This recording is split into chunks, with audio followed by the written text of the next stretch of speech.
नमस्कार दोस्तों, स्वागत है आप सभी का आज की एक और नई वीडियो में।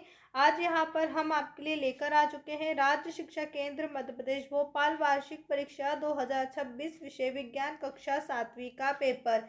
इस वीडियो में मैं आपको कक्षा 7वीं विषय विज्ञान पेपर के सभी प्रश्न बताने वाली हूँ और साथ में हम इन सभी प्रश्नों के उत्तर को भी देखेंगे। वीडियो को ध्यान से देखें और सभी प्रश्नों को भी याद कर लें। तो चलिए वीडियो को शुरू करते हैं। उससे पहले अगर चैनल पर पहली बार आए तो सब्सक्राइब कर दें और इस वीडियो को लाइक करके अपने सभी दोस्तों के साथ भी शेयर कर दें। सबसे पहले कक्षा 7 विज्ञान के पेपर में आपसे बहुविकल्पी प्रश्न पूछे जाएंगे। हर एक प्रश्न में आपको 1 अंक मिलेगा। नंबर 1 में प्रश्न आपसे पूछा है, निम्नलिखित में से कौन सी गैस श्वसन में शामिल होने वाली प्राथमिक गैस है। ऑप्शन आपको दिया गया है नाइट्रोजन, ऑक्सीजन, कार्बन डाइऑक्साइड और हाइड्रोजन। ऑप्शन आपका सही रहेगा ऑक्सीजन। निम्नलिखित में से गैस श्वसन के लिए शामिल है वो है ऑक्सीजन। ऑप्शन बी पर टिक करना है। नंबर 2 है, मनुष्य का सामान्य ताप कितना होता है। ऑप्शन आपको दिए गए हैं 30 degree Celsius, 37 degree Celsius, 42 degree Celsius और 35 डिग्री सेल्सियस। यहाँ पर हम लिखेंगे 37 डिग्री सेल्सियस। मनुष्य का सामान्य ताप 37 डिग्री सेल्सियस होता है। प्रश्न नंबर 3 है, वे पदार्थ जिनका स्वाद खट्टा होता है ऐसे पदार्थों की रासायनिक प्रकृति होती है। जिनका स्वाद कैसा होता है, खट्टा, वो कैसे होते हैं, अम्लीय, क्षारीय, उदासीन या फिर उपयुक्त में से कोई नहीं। सही आंसर आपका रहेगा अम्लीय। वे पदार्थ जिनका स्वाद खट्टा होता है वे अम्लीय होते हैं। प्रश्न नंबर 4 है, लोहे पर जिंक की परत चढ़ाने का प्रक्रम कहलाता है। लोहे पर जिंक की परत चढ़ाने का प्रक्रम क्या कहलाता है, टाइट्रेशन, गैल्वेनाइजेशन, क्रिस्टलीकरण या फिर उपरोक्त सभी। आंसर हमें लगाना है गैल्वेनाइजेशन। लोहे पर जिंक की परत चढ़ाने का प्रक्रम गैल्वेनाइजेशन कहलाता है। इसके बाद है नंबर 5, घड़ी की सुई की गति को कहा जाता है। घड़ी की सुई की जो गति होती है इस तरीके से उसे हम क्या कहते हैं, वृत्ति गति, सरल गति, असमान गति या फिर गति नहीं करती। उत्तर आपको लगाना है वृत्ति घड़ी। मान लीजिए आपके पास घड़ी और घड़ी हमारी इस दिशा से 12 बजे से शुरू होकर इस तरीके से घूमती, तो हमारी कैसी गति हो गई, वृत्ति गति है। तो उत्तर आपको क्या लगा देना है, वृत्ति गति। अब इसके बाद हम आते हैं अपने अगले प्रश्न के। यहाँ पर हमने 1 से लेकर 5 तक आपके सही विकल्प देके हर एक प्रश्न में 1 अंक आपको दिया गया था। इसके बाद आपको नीचे रिक्त स्थान दिए जाएंगे, हर एक रिक्त स्थान में 1 अंक मिलेगा। तो चलिए सभी रिक्त स्थानों के उत्तर को भी हम यहाँ पर देख लेते हैं। नंबर 6 पर आपसे रिक्त स्थान में पूछा है, जटिल खाद्य पदार्थ का सरल खाद्य पदार्थ में विघटन कहलाता है। जटिल खाद्य पदार्थों का सरल खाद्य पदार्थ में विघटन पाचन कहलाता है। नंबर 7 है, सूर्य से हम तक उष्मा आने वाले प्रक्रम को कहते हैं। सूर्य से हम तक उष्मा आने वाले प्रक्रम को विकिरण कहते हैं। नंबर 8 पर है, आसुत जल की प्रकृति होती है। आसुत जल की प्रकृति उदासीन होती है। इसके बाद नंबर 9 है, लाल रक्त कोशिकाओं में नामक लाल रंग का वर्णक होता है। उत्तर हम लिखेंगे हीमोग्लोबिन। लाल रक्त कोशिकाओं में हीमोग्लोबिन नामक लाल रंग का वर्णक होता है। प्रश्न नंबर 10 है, परागकोश से फूल वर्तिकाग्र तक पराग के स्थानांतरण को कहा जाता है, परागण कहा जाता है। यहाँ पर हमने सभी रिक्त स्थान देखे। अब इसके बाद आप सभी प्रश्न देख लीजिए।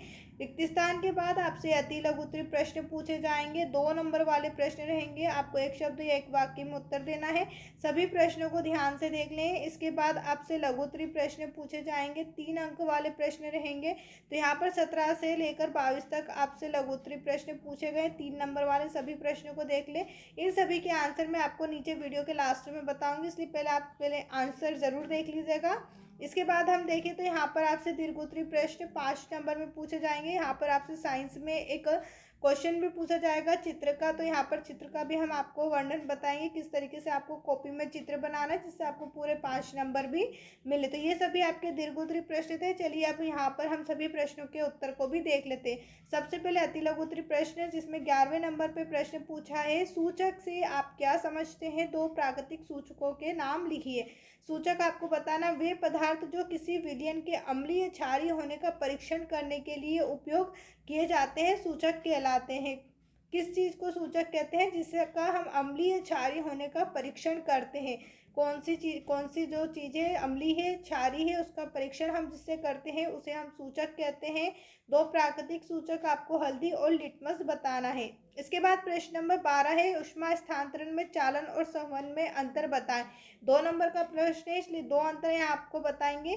चालन, इसमें ऊष्मा गर्म सिरे से ठंडे सिरे की और पदार्थ के कणों के बिना स्थान बदले चलती, जैसे ठोस लोहे की छड़।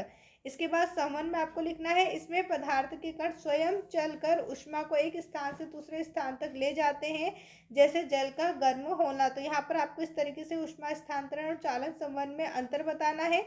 अब हम आते हैं प्रश्न नंबर 13। यहाँ पर आपसे पूछा है, स्वयं संश्लेषित विधि से क्या अभिप्राय है। उत्तर हम लिखेंगे, वह विधि जिसमें जीव अपना भोजन स्वयं बनाते हैं। कौन सी विधि? जिसमें जीव अपना भोजन स्वयं बनाते हैं, उसे स्वपोषण या स्वयं संश्लेषण कहते हैं। जैसे हरे पौधे प्रकाश संश्लेषण द्वारा अपना भोजन बनाते हैं, जो खुद से अपना भोजन बनाते हैं उसे हम क्या कहते हैं? स्वसंश्लेषित या फिर स्वपोषण कहते हैं। उदाहरण में आपको बता देना है, हरे पौधे। अब इसके बाद प्रश्न नंबर 14 है, यहाँ पर हम वही प्रश्न देखेंगे जो आपकी वार्षिक परीक्षा के लिए है। तो सभी प्रश्नों को ध्यान से देखिए और साथ में हमारे इस यूट्यूब चैनल को सब्सक्राइब कर दें। वीडियो को लाइक करके अपने सभी दोस्तों के साथ भी शेयर ज़रूर करें। अगला प्रश्न आपको यहाँ पर दिया हुआ है, प्रश्न नंबर 14, भोजन हमारे लिए क्यों आवश्यक है।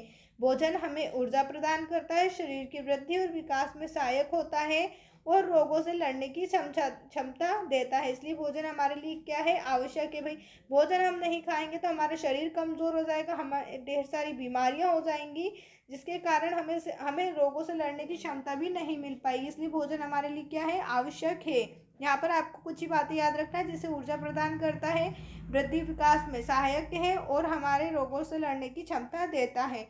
अब प्रश्न नंबर 15 है, भौतिक और रासायनिक परिवर्तन में अंतर। यहाँ पर आपको भौतिक और रासायनिक परिवर्तन में 2 अंतर बताना है। 2 नंबर वाला प्रश्न है, इसलिए हम यहाँ पर 2 अंतर ही लिखेंगे। भौतिक परिवर्तन, इसमें कोई नया पदार्थ नहीं बनता और यहाँ सामान्यतः उत्क्रमणीय होता है। पहला अंतर हो जाएगा कि इसमें कोई पदार्थ नहीं बनता। दूसरा आपका हो जाएगा, यहाँ सामान्यतः उत्क्रमणीय होता है। और उदाहरण आप यहाँ पर लिख सकते हैं, जैसे बर्फ का पिघलना। अब इसके बाद आपको लिखना है, रासायनिक परिवर्तन में इसमें नया पदार्थ बनता है और यह सामान्यतः अनुत्क्रमणीय होता है। पहले में आपको क्या लिखना है? नहीं बनता है, दूसरे में बनता है। इसके बाद इसमें उत्क्रमणीय बताना है, इसमें अनुत्क्रमणीय बताना है। उदाहरण आपको यहाँ पर बताना है, लोहे पर जंग लगना। इसके बाद हम आते हैं अपने अगले प्रश्न की ओर। तो यहाँ पर प्रश्न नंबर 16 में आपसे पूछा है, अपने आसपास दिखाई देने वाली विभिन्न प्रकार की गतियों के नाम लिखिए। हमारे आसपास कौन कौन सी गति हमें दिखाई देती है, उनके नाम बताने, जैसे सरल रेखीय गति, वृत्तीय गति और आवर्ती गति या फिर दोलन गति।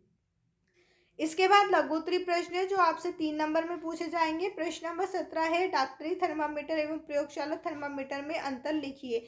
डॉक्टरी थर्मामीटर में पहला अंतर आपको बताना है, इसका उपयोग मानव शरीर का ताप मापने के लिए होता है और इसकी सीमा 35 डिग्री सेल्सियस से 42 डिग्री सेल्सियस होती है। पहला अंतर क्या लिखेंगे? ये मानव शरीर के लिए है और इसका सेल्सियस आपको बताना है। प्रयोगशाला थर्मामीटर में हम क्या करेंगे? प्रयोगशाला की वस्तुओं का ताप करने के लिए होता है और इसकी सीमा कितनी होती है? 10 से 110। ठीक है, 2 अंतर बहुत आसान है। पहला मानव शरीर के लिए, दूसरा ये किसके लिए? प्रयोगशाला के लिए होता है। डॉक्टरी थर्मामीटर का आपको यहाँ पर बता देना, इसकी सीमा कितनी होती है? 35 से 42 और प्रयोगशाला की होती है 10 से 110 डिग्री सेल्सियस।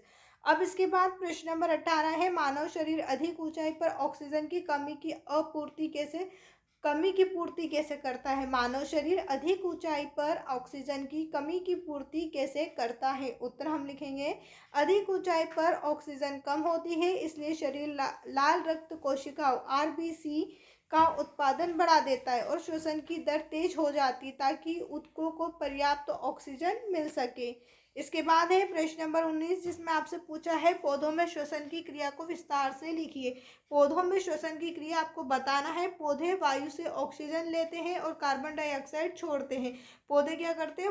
वायु में से ऑक्सीजन लेते हैं और कार्बन डाइऑक्साइड को छोड़ते हैं। यहाँ गैसों का विनिमय पत्तियों में मौजूद छोटे छिद्रों के माध्यम से होता है। कोशिकाओं के अंदर ग्लूकोज ऑक्सीजन की सहायता से टूटकर ऊर्जा CO2 मुक्त करता है। इसके बाद है प्रश्न नंबर 20, जिसमें आपसे पूछा गया था, पौधों में पदार्थों के परिवहन में जाइलम व फ्लोएम की भूमिका क्या है? तो यहाँ पर हम लिखेंगे जाइलम। यहाँ जड़ों द्वारा अवशोषित जल को खनिजों को पौधों के विभिन्न भागों तक पहुँचाता है। फ्लोएम क्या करता है? यहाँ पत्तियों द्वारा तैयार भोजन को पौधों के सभी अंगों तक पहुँचाता है। दोनों के एक एक कार्य आपको बताना है। प्रश्न नंबर 21 है, लोहे को जंग से बचाने के लिए क्या उपाय करने चाहिए? तो ये 3 नंबर का प्रश्न है। यहाँ पर आपको उपाय बताना है। पहला, लोहे पर पेंट या ग्रीस की परत चढ़ाकर। दूसरा, लोहे पर जिंक की परत यानी कि गैल्वेनाइजेशन चढ़ाकर। इसके बाद है नंबर 22, ऊतक किसे कहते हैं? कोशिकाओं का वह समूह जिसकी रचना और कार्य समान होते हैं ऊतक कहलाता है, जैसे रक्त, पेशी, ऊतक आदि। इसके बाद हम आते हैं अपने अगले प्रश्न की ओर। तो यहाँ पर आपसे दीर्घोत्तरी प्रश्न 5 नंबर में पूछे गए थे। प्रश्न नंबर 23 है, क्या नदियों का जल प्राकृतिक रूप से स्वच्छ होता है? उत्तर आपको बताना है नहीं, नदियों का जल प्राकृतिक रूप से पूरी तरह स्वच्छ नहीं होता। इसमें मिट्टी, रेत, खनिज, लवण और कई सूक्ष्म जीव घुले हो सकते हैं। मानवीय गतिविधियों, कूड़ा कचरा डालने के कारण यहाँ और प्रदूषित हो जाता है। यहाँ पर आपको कितने क्वेश्चन याद है मुझे कमेंट करके ज़रूर बताना, और कितने क्वेश्चन आपको पहले से ही याद थे ये भी मुझे कमेंट करके ज़रूर बताना। साथ में हमारे यूट्यूब चैनल को भी सब्सक्राइब करें। अब यहाँ पर हम बात करें अपने अगले प्रश्न की ओर। तो प्रश्न नंबर 24 में आपसे परिसंचरण तंत्र की व्यवस्था का सचित्र वर्णन पूछा गया है।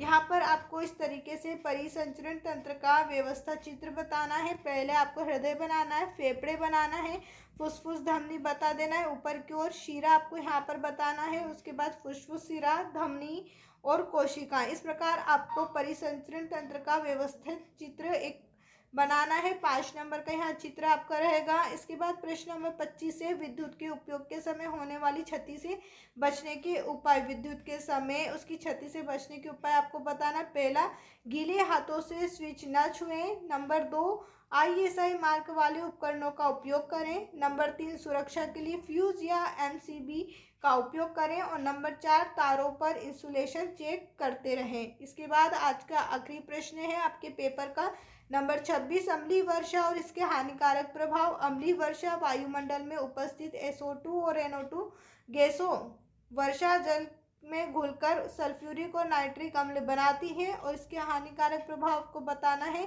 ऐतिहासिक इमारतों जैसे ताजमहल का क्षरण, जलीय जीवों की मृत्यु, और नंबर 3, मिट्टी की उर्वरता कम होना। तो यहाँ पर हमने सभी प्रश्नों को देखा और साथ में उनके उत्तरों को भी देखा है। उम्मीद है सभी क्वेश्चन आपको समझ में आ गए होंगे। कहीं डाउट हो तो कमेंट करके पूछ लें, और साथ में हमारे यूट्यूब चैनल को भी सब्सक्राइब कर दें। वीडियो देखने के लिए आप सभी का धन्यवाद।